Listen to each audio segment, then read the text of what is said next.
నమస్తే, welcome to Telugu రాజ్యం. నేను మీరామ్. ఆంధ్రప్రదేశ్ ఎలక్షన్స్కి సంబంధించి ఎక్సెస్ ఓటింగ్ సుమారుగా 54 లక్షలకు పైగా జరిగిందనే ప్రధానంగా అభియోగం వ్యక్తం అవుతోంది. అయితే ప్రధానంగా ఇక్కడ కాంగ్రెస్ లీడర్ అయినటువంటి రాహుల్ గాంధీ గారు కూడా మొన్నటికి మొన్న ఎలక్షన్ కమిషన్కి సంబంధించి ఆయన కొన్ని మాటలు మాట్లాడడం జరిగింది ఓటింగ్ దీనికి సంబంధించి. అయితే ఓవరాల్గా ఇక్కడ కాంగ్రెస్ ఒక రకంగా వైసీపీకి సపోర్టెడ్గా మాట్లాడింది. తొందరలోనే వైసీపీ కాంగ్రెస్తో కొలాబరేట్ అవబోతోంది, కలిసి ముందుకు అడుగు వేయబోతున్నారు అన్నట్టుగా వార్తలు వస్తున్నాయి. ఓవరాల్గా ఈ అంశం గురించి మనతో మాట్లాడడానికి ప్రముఖ political analyst CA Nagarjuna Reddy గారు ఉన్నారు. ఆయనతో మాట్లాడదాం. సార్ నమస్తే. సో ఏంటి మీ అభిప్రాయం? కాంగ్రెస్ తోటి విభేదించి బయటికి వచ్చి సొంతగా పార్టీ పెట్టుకొని మొట్టమొదటిసారి 67 తెచ్చుకొని రెండవసారి 151 తెచ్చుకొని మొన్నేమో 11 తెచ్చుకున్నటువంటి వ్యక్తి ఇండిపెండెంట్గానే ఉంటాడు. చావు అయినా బతుకైనా కానీ కాంగ్రెస్ వాళ్ళతోటి కలవడం కానీ మెర్జి చేయడం కానీ బీజేపీ వాళ్ళ పార్టీలు మెర్జి చేయడం కానీ జరగదు. బతికినంతకాలం ఇండిపెండెంట్గానే ఉంటాడు. రాహుల్ గాంధీ ఆ విధంగా అనడానికి కారణం ఏంటంటే లాస్ట్ టైం ఢిల్లీలో మీటింగ్ పెట్టినప్పుడు ఈవెన్ మన ఉత్తరప్రదేశ్ ఆయన ఉన్నాడు కదా, ఆయన పేరేంటి, అఖిలేష్ యాదవ్ వచ్చాడు. కొంతమంది తమిళనాడులో ఉండేటువంటి వాళ్ళు కూడా కొంతమంది వచ్చారు. నేను కూడా నా మీటింగ్లో ఉన్నాను ఆ రోజు. మన ఆంధ్రప్రదేశ్ నుంచి కొండా రాఘవరెడ్డి, తెలంగాణ నుంచి కొండా రాఘవరెడ్డి, వీళ్ళందరూ కూడా వచ్చారు.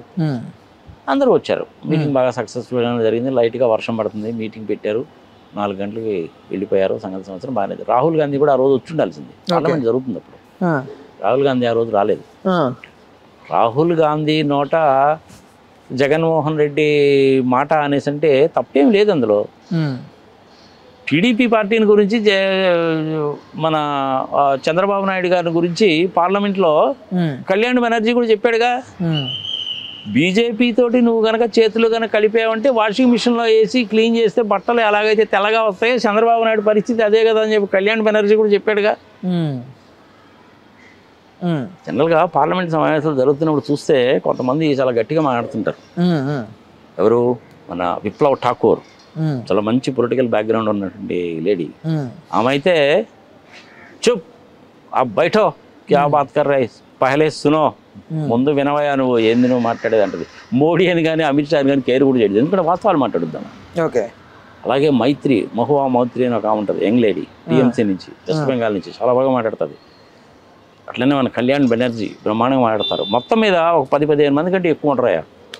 పార్లమెంట్ మొత్తం కూడా వీళ్ళ మీదే నడుస్తుంది. నిజంగానే చెప్పాలంటే రాహుల్ గాంధీని ఆ లిస్టులో కనుక తీసుకుంటే ఏ 6వ స్థానంలోనూ 7వ స్థానంలో ఉంటాడు, కానీ మొదటి స్థానంలో కూడా ఉండడు.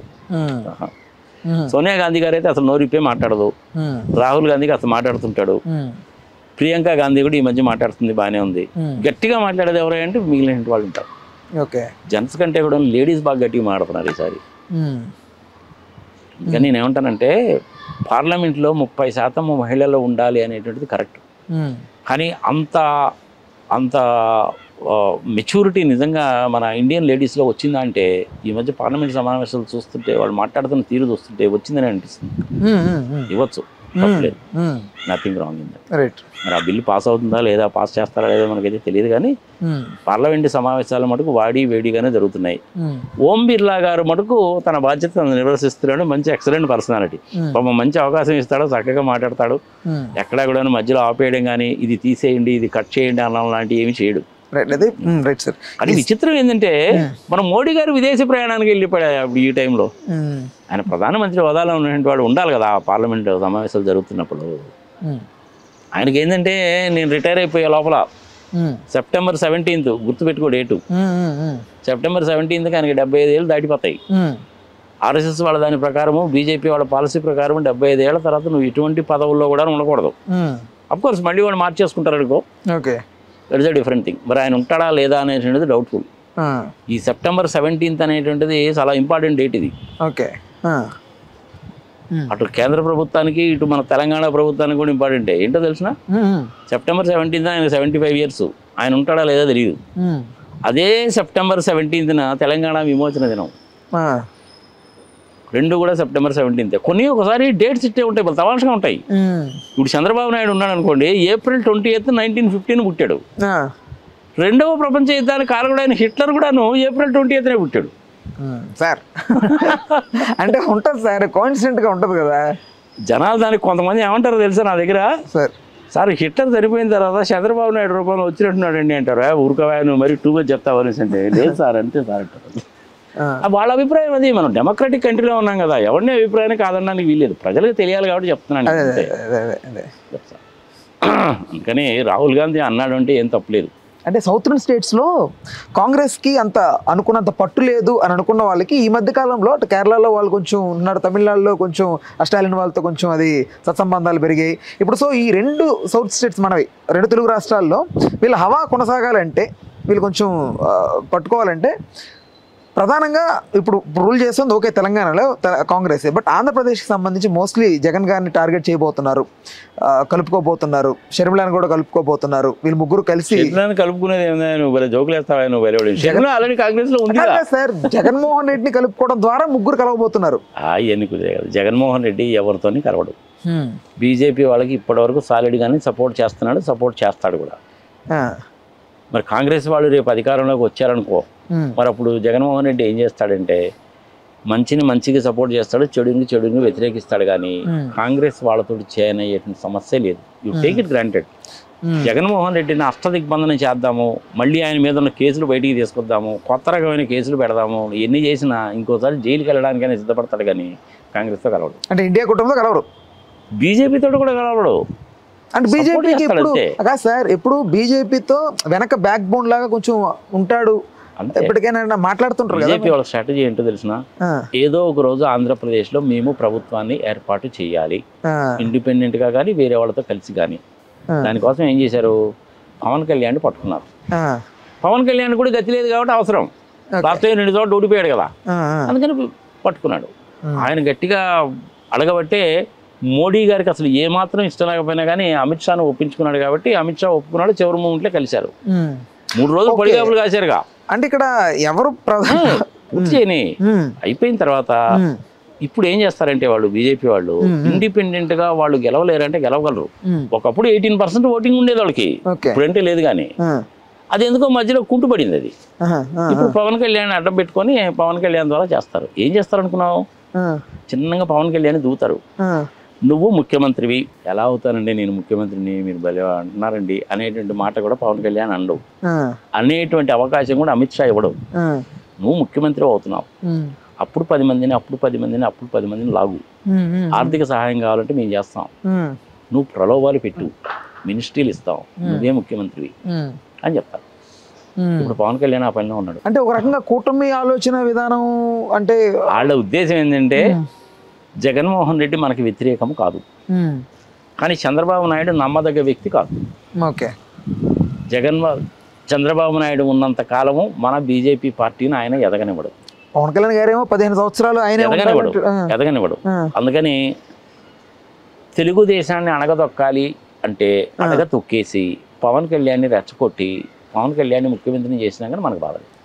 జగన్మోహన్ రెడ్డి మనతో పాటే ఉంటాడు. ఒకసారి ఎలా మారుతుందో తెలుసా బీజేపీ వాళ్ళ స్ట్రాటజీ, ఇటు పవన్ కళ్యాణ్ని అటు జగన్మోహన్ రెడ్డిని ఇద్దరిని పిలిచి గతంలో జరిగిపోయిందా కొట్టుకున్నారు కానీ నువ్వేమో ముఖ్యమంత్రిగా ఉండు, జగన్మోహన్ రెడ్డి మేము కేంద్రానికి తీసుకుపోతాం. ఆయన పార్టీ అయితే మటుకు వెజ్జి చేయడం అంటే ఏం జరగదు, ఆయన పార్టీగానే ఉంటుంది. ఆయన కూడా మంచి పోర్ట్ఫోలియో ఇస్తాం, ఆయన చెప్పినప్పుడు పోర్ట్ఫోలియో ఇస్తాం, ఇక్కడ నువ్వు చీఫ్ మినిస్టర్గా ఉందాం, తెలుగుదేశాన్ని బయటికి పంపిద్దాం, భూస్థాపితం చేద్దాం అనేటువంటిది వాళ్ళ స్ట్రాటజీ. దానికి ఇప్పుడు కారణాలు ఎత్తుకుంటున్నారు వాళ్ళు. ఆ కారణాల్లో మొట్టమొదటి దొరికిన కారణం ఏంది, ఎలక్షన్ మిషన్లో మేనేజ్ చేశారనేది ఒక కారణం. 1,80,000 కోట్ల రూపాయలు అప్పు చేశావు, దేనికి ఖర్చు పెట్టామని చెప్పడం లేదనేది రెండో కారణం. గట్టిగా పట్టుకుంటారు, అంత తొందరగా నోరు జారి మాట్లాడేటువంటి వాళ్ళు కాదు. చెప్పే కదా నేను ఆల్రెడీ, నిలబడి నీళ్లు తాగుతారు కానీ పరిగెత్తి పాలు తాగేటువంటి రకాలు కాదు. ఈ విషయం బాబు గారికి తెలియదు అంటారా? ఎవరికి?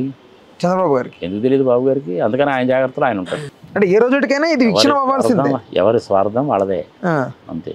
మళ్ళీ చెప్తున్నా, జగన్మోహన్ రెడ్డి కాంగ్రెస్తో కానీ అటు బీజేపీతో కానీ కలవడు, మెర్జి కాడు, ఇండిపెండెంట్గానే ఉంటాడు.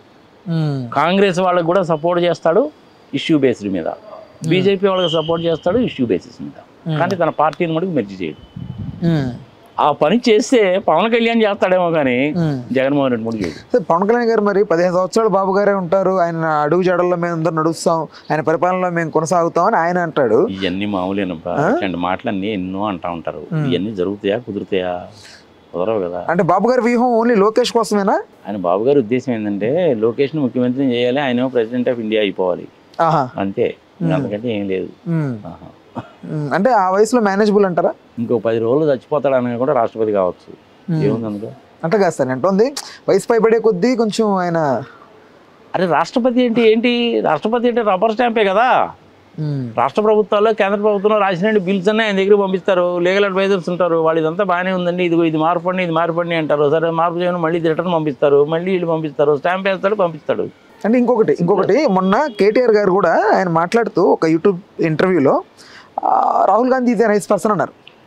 ఇప్పుడు అందరూ ఆలోచిస్తుంది ఏంటంటే ఇప్పుడు అది తొందరలో కలవబోతోంది, విలీనం అవ్వబోతుంది. ఒక పక్క బీజేపీ వాళ్ళేమో పిలుస్తున్నారు, మీ నాన్నగారికి ఉపరాష్ట్రపతి పదవి ఇస్తామంటున్నారు, కానీ ఇది వరకు ఉన్న కలహాల వల్ల మీ బీఆర్ఎస్ వాళ్ళు కొంచెం ఆలోచిస్తున్నారు, కాంగ్రెస్ కొంచెం ఏదన్నా అట్లా గెలితే వెళ్ళి విలీనం అయిపోదాం అనే ఉద్దేశంలో వీళ్ళు ఉన్నారన్నట్టు కూడా ప్రాచుర్యం ఉంటుంది. ఇవన్నీ ఆటాలేగా అంతకంటే ఇంకేముండదు. తాగునది అంటారా? కేటీఆర్ అనేటువంటి వ్యక్తి బాగా చదువుకున్నాడు, అమెరికాలో కూడా ఉన్నాడు కొన్నాళ్ళు, ఇండియాకి వచ్చాడు, ఫుల్ ఫ్లెడ్జ్డ్గానే వర్క్ చేస్తాడు, మంచి మాటకారి, ఇన్ఫర్మేషన్ చాలా ఉంటుంది, పొలైట్గానే మాట్లాడతారు. I got a good opinion అని. ఓకే అతని నోట్లో నుంచి ఏదన్నా ఒక మాట వచ్చింది అంటే, ఏదన్నా పొరపాటున ఒకటో రెండో తప్పు మాటలు ఏదైనా మాట్లాడితే మాట్లాడి ఉండొచ్చు, కానీ చాలా వరకు లాజికల్గా లీగల్గా మోరల్గానే ఉంటాయి. ఎడ్యుకేటెడ్ కాబట్టి కొంచెం బాగానే ఆయన, అంతేగాని ఎడ్యుకేటెడ్ కాబట్టి కేటీఆర్ పవన్ కళ్యాణ్ లాగా అడ్డమైన మాటలు మాట్లాడు, పర్ఫెక్ట్ గానే మాట్లాడతారు, ఒప్పుకోవచ్చు. పిల్లలు also good friend of mind. మీ అభిప్రాయం ఏంటి సార్? అసలు కేసీఆర్ గారికి ఉపరాష్ట్రపతి పదవి కట్టబెట్టబోతున్నారు అనేది ఇవన్నీ అట్టాలేనబ్బా. ఈ ట్రంప్ కార్డులు అంటారు వీటిని, ఈ మాట అని చూద్దాం అంటే ఆయన రియాక్షన్ ఎట్లా ఉంటుందో చూద్దాం అంటాడు. కేటీఆర్ గారు ఏమైనా సామాన్యమైన మనిషా? ఆయన ఆవులు ఇస్తే పేగులు లెక్క పెట్టే రకం. అదే మరి ఆయన ఏం తక్కువ తిన్నాడా? కాదు కదా. చంద్రబాబు గారి చాణక్యం అనేటువంటిది కేసీఆర్ గారి దగ్గర పనిచేయదు, చంద్రబాబు గారి చాణక్యం అనేటువంటిది అమిత్ షా దగ్గర పనిచేయదు, చంద్రబాబు గారి చాణక్యం అనేటువంటిది మమతా బెనర్జీ దగ్గర పనిచేయదు, ఎవరి దగ్గర పనిచేయదు. చంద్రబాబు నాయుడు గారి చాణక్యం అనేటువంటిది టీడీపీలో ఉండే నాయకుల మధ్య పనిచేస్తుంది కానీ వేరే దగ్గర పనిచేయదు. అక్కడ కూడా ప్రస్తుత పరిస్థితుల్లో ఒకప్పుడు చేసినాము కానీ ఇప్పుడు కుదరదు. అక్కడ కూడా అవిశ్వాసం వ్యక్తం అవుతోంది ప్రధానంగా పార్టీలో కూడా. కొంచెం అంటే జనసేనను విలీనం చేసుకోవడం ద్వారా వీళ్ళకి అనే దగ్గర take it granted sir, BJP వాళ్ళు అల్టిమేట్గా చేయబోయేది ఏంటంటే టీడీపీ పార్టీని భూస్థాపితం చేసి నిన్ను ముఖ్యమంత్రిని చేస్తాము, నువ్వు 10 కాలాల పాటు ఉంటావు అని చెప్పి ఇటుపక్క ఇవన్నీ రెచ్చగొడతారు. జగన్ జోలికి పోరు. కళ్యాణ్ బాబునా రెచ్చగొట్టేది? జగన్ జోలికి పోరు, అది జరగబోయేది. మరి జగన్మోహన్ రెడ్డి గారు ఏమో నేను రావాలి పదవిలోకి అన్నట్టుగా ఆయన పక్క పరిగెడుతున్నాడు. తప్పలేదు కానీ అంటే తప్పదు కూడా, బట్ ఆయన నమ్ముకున్న వాళ్ళ కోసం. జగన్మోహన్ రెడ్డి కాంగ్రెస్లో కానీ బీజేపీలో కానీ ఆయన పార్టీని విలీనము చెయ్యడు, అంతే. You take it granted for me. అంతేనంటారా? అంతే. Right sir, okay. మీరు ఎన్నిసార్లు అడిగినా నేను అదే చెప్తాను, మీరు తిప్పి ఎన్నిసార్లు అడిగినా నేను అదే చెప్తాను. Right sir, okay, thank you. నమస్తే. హలో, తెలుగు రాజ్యం ఛానల్ చూస్తున్నారా? సామాజిక రాజకీయ జీవన చిత్రణే తెలుగు రాజ్యం. అతిశయోక్తులు అసత్యాలు ఉండవు. రాజకీయ కోణం కాదు, ప్రజా కోణమే కొలబద్ద. తెలుగు రాజ్యం వీక్షణ మీ ఉత్తమ అభిరుచికి నిదర్శనం.